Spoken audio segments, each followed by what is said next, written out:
I add to my portfolio fairly regularly, and whenever I buy or sell any position within my portfolio, I send a notification to my Patreon members along with weekly portfolio updates, and we chat on Discord every day. If you want to come and join, find a link in the description below. Now, I try not to make any rash decisions inside of my portfolio. I try to spend time researching, planning, aligning my goals, and I definitely try not to let emotions take over. This is why for the past few months I have had a new position on the horizon, but I've only recently actually added it. Or should I say a sector in particular that I really wanted exposure to, but we'll get onto that later on in the video. At times though, you do need to make changes.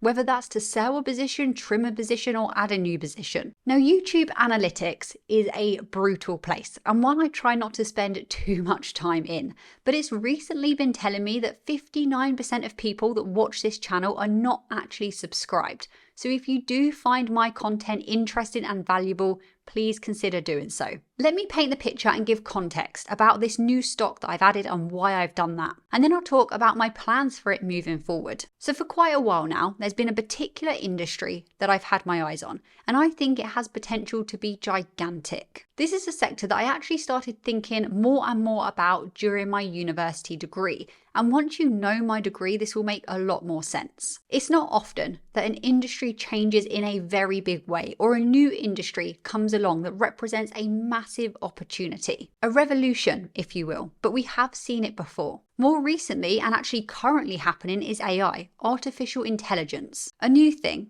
But we've also had changes to the automotive sector with EVs, and Tesla in particular was a company and a stock that did very well here. We had the dot-com bubble in the late 90s, whereby massive growth was seen in internet adoption. Companies that are changing industries or inventing new industries that are truly innovative and doing things no one else thought was possible have been some of those companies to truly succeed. Think about Apple creating a computer in your pocket. Right now, I see a few things happening. Data analytics and artificial intelligence expanding. For this, I have Palantir. I also have Google and Amazon in my portfolio, which gives me exposure too. Then I have Tesla. Now I see EV adoption continuing to increase as time goes on. Tesla to me is one of the best companies to give me exposure to that industry. But also aside from that, Tesla is a massive player in the artificial intelligence sector. But aside from that, there is personalized medicine, gene editing, genomics, and I think that is an area with huge potential and one that is very upcoming. This is where I see one of the next big opportunities. Now, obviously, this is just my opinion, not financial advice. This opportunity is underpinned by the rapid decline in cost of genome sequencing. And we are now at a point in history where we understand the code of the human genome. This decline in the cost of genetic sequencing is outpacing the rate of advancement predicted by Moore's law, but we'll come back to that in just a bit. Let's first see what the CEO of NVIDIA has to say about this sector. Where do I think the next amazing revolution is going to come? And this is going to be flat out one of the biggest ones ever. And there's no question that digital biology is going to be it. For the very first time in our history, in human history, biology has the opportunity to be engineering, not science. When something becomes engineering, not science, it becomes less sporadic and exponentially improving. It can compound on the benefits of the previous years. And every company's contribution, every researcher's contributions compound on each other. For the very first time, we know how to represent biology, understand the language of biology. We can represent the language of chemistry. It's never happened before. We're going to have incredible tools that brings the world of biology, which is very chaotic and random, or not random, but very chaotic and constantly changing and very diverse and complex, obviously, and bring it into the world of computer science. And that is going to be profound.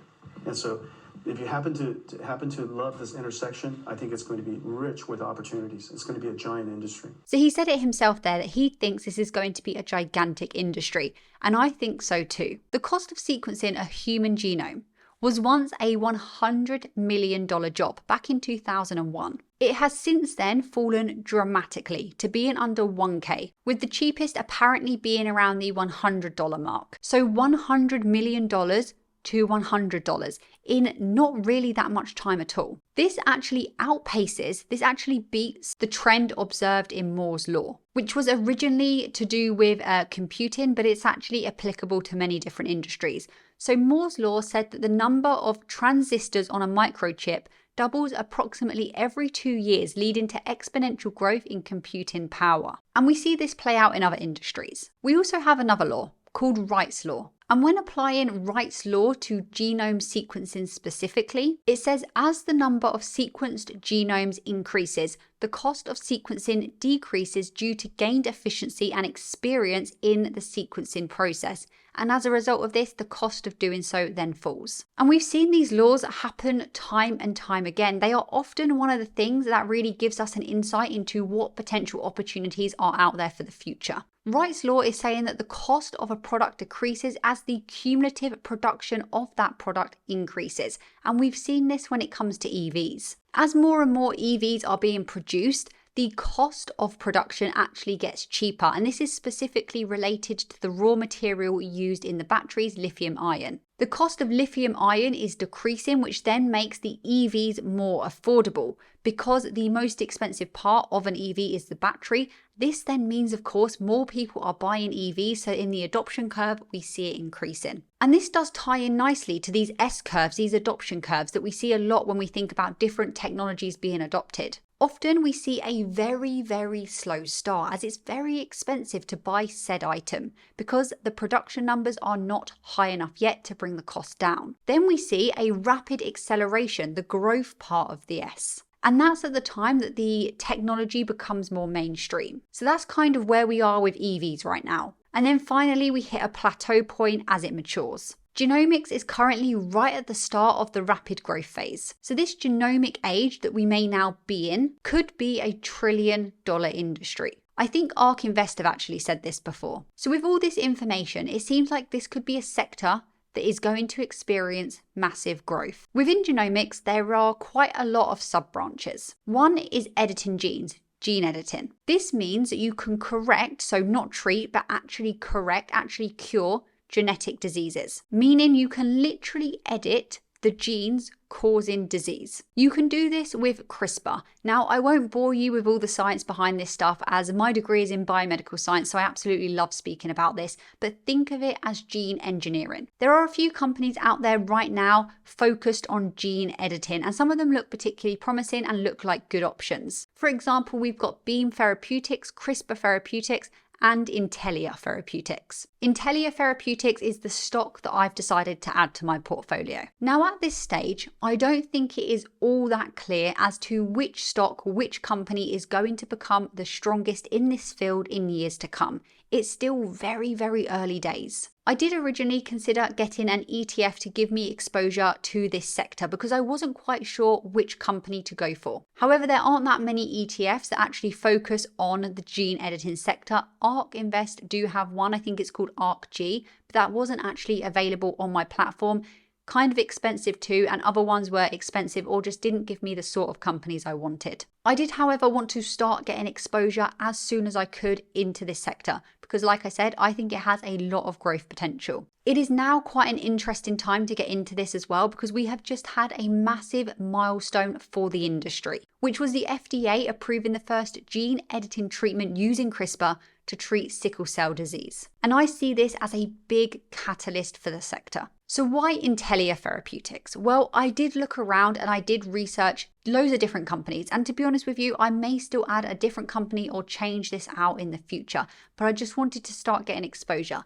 But why this company? Well, from my research, they look very, very strong and they have a lot on the horizon. They have been making significant progress recently and they have a couple of big programs that could do very well in the next few years. They are also looking at both in vivo and ex vivo treatment, which just means inside the body or outside the body, and are looking into treatments for different cancers, autoimmune diseases, and of course, genetic diseases. If you want more videos about this stock in particular, please do let me know. So what's my plan for this moving forward?